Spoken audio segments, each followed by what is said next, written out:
ደስ የማይል ሁኔታ ላይ ልትሆኚ ትችያለሽ። እግዚአብሔር ግን ያስቀመጠውን አይረሳም፣ አይተውሽም።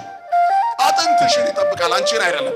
እግዚአብሔር ሁል ጊዜ ይመራል፣ ነፍስህንም ከመልካም ነገሮች ያጠግባል፣ አጥንቶችህንም ያጠናል። አንተም እንደሚጠጣ ገነት ውሃውም እንደማያቋርጥ ፈሳሽ የመንገድ ላይ ቀዳሽ ሰባራውን አዳሽ ጠጋኝ ትሆናለህ ይላል። ክብርና ምስጋና ለስሙ ይሁን። ኢሳይያስ 18:11 ላይ እግዚአብሔር ይመራሻል። በመከራ ውስጥ ብትሆኚ አይተውሽም፣ እሳት ውስጥ ብትወድቂ አይተውሽም። ግን ለጊዜው ዝም ይላል።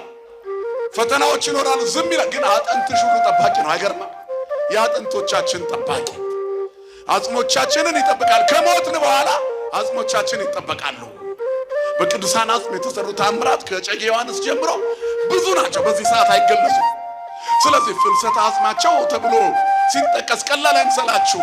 ታቦት ወደ አዲስ መቅደስ የማስገባት ያክል ነው። ምክንያቱም ሰዎች የእግዚአብሔር ታቦት ናቸው። እናንተ የእግዚአብሔር ቤተ መቅደሶች ናችሁ ይላል መጽሐፍ።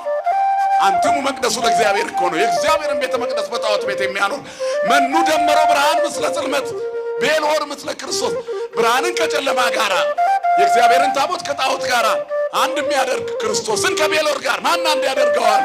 የእግዚአብሔር ታቦት ቅዱስ ነው ይልና እናንተ ናችሁ ይላል። ክብርና ምስጋና ለስሙ ይሁን። ታቦት ማለት ማደሪያ ነው። እግዚአብሔር ማደሪያውን ይጠብቃል። ስለዚህ ጓዳሽ ስለጠበበ፣ ፍትህ ማጣት ስላስጨነቀሽ፣ ደዌ ስላልቆነበሰሽ፣ ሰይጣን እየተነኮሰ ጭንቀት ስለከመረብሽ፣ መከራው ስለበዛ፣ ፊትን የሚያጨፈግግ ነገር ስለበዛ፣ ፍትህ ስለጠፋ እግዚአብሔር የለም ማለት አይደለም። ይጠብቃል። የሚጠብቅህ አይተኛም። ይደቅስ ዘያቅበክ ናሁ ይደቅስ ወይነቁም ዘያቅበው ለእስራኤል። እስራኤልን የሚጠብቅ አይተኛም፣ አያንቀላ። የሚጠብቅህ አይተኛም፣ የሚጠብቅሽ አይተኛም። አጥንትሽን ሁሉ ያጸናል ይላል መጽሐፍ። ክብርና ምስጋና ለስሙ ይሁን የአባቶቻችን አምላክ። ስለዚህ እግዚአብሔር ጠባቂ ነው። እግዚአብሔር መጋቢ ነው። እግዚአብሔር ሕይወት ነው። ውለታ አይረሳም።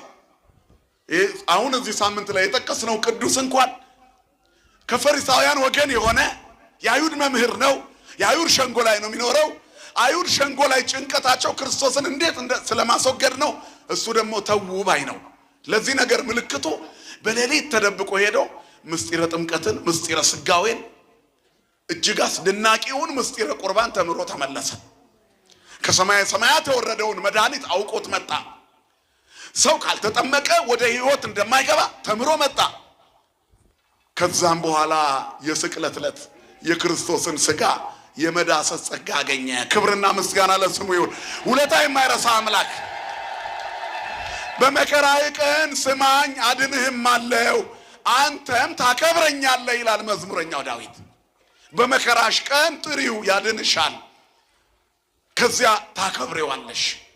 የመከራችን ቀን ደራሽ እግዚአብሔር በልዩ ልዩ መንገድ ይደርሳል። ስለዚህ በሕይወቱ መጨረሻ ላይ ቅዱስ ተብሎ የሚጠራ ሆነ። እኛም እንደ ኒቆዲሞስ ስማችን ይጠራል።